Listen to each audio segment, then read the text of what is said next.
আয়াত ২০ وَشَرَوْهُ بِثَمَنٍ بَخْسٍ دَرَاهِمَ مَعْدُودَةٍ وَكَانُوا فِيهِ مِنَ الزَّاهِدِينَ।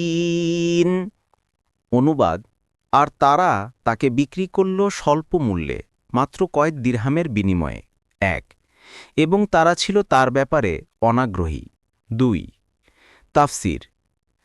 আরবি ভাষায় শারাউন শব্দ ক্রয় করা ও বিক্রয় করা উভয় অর্থেই ব্যবহৃত হয়। স্থলেও উভয় অর্থের সম্ভাবনা রয়েছে। যদি সর্বনামকে ইউসুফ ভ্রাতাদের দিকে ফেরানো হয় তবে বিক্রয় করার অর্থ হবে, এবং কাফেলার লোকেদের দিকে ফেরানো হলে ক্রয় করার অর্থ হবে। ইবনে কাসির।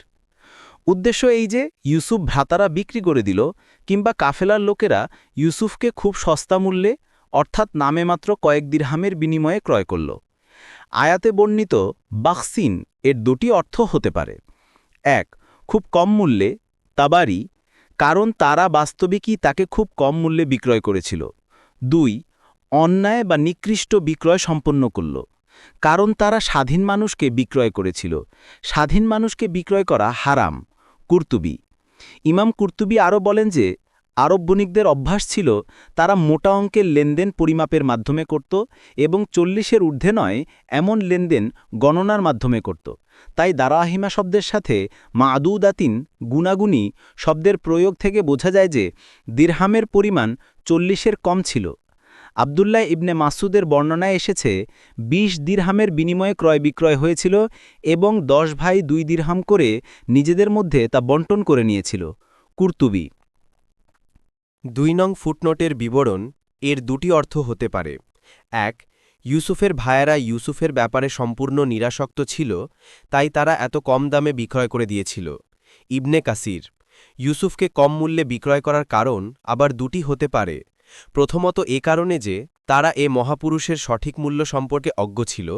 দ্বিতীয়ত তাদের আসল লক্ষ্য তার দ্বারা টাকা পয়সা উপার্জন করা ছিল না, বরং পিতার কাছ থেকে বিচ্ছিন্ন করে দেয়াই ছিল তাদের মূল লক্ষ্য।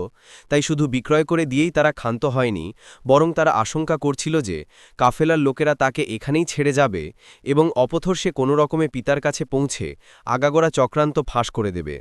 তাই তাফসিরবিদ মুজাহিদের বর্ণনা অনুযায়ী তারা কাফেলা রওনা হয়ে যাওয়া পর্যন্ত সেখানেই অপেক্ষা করল।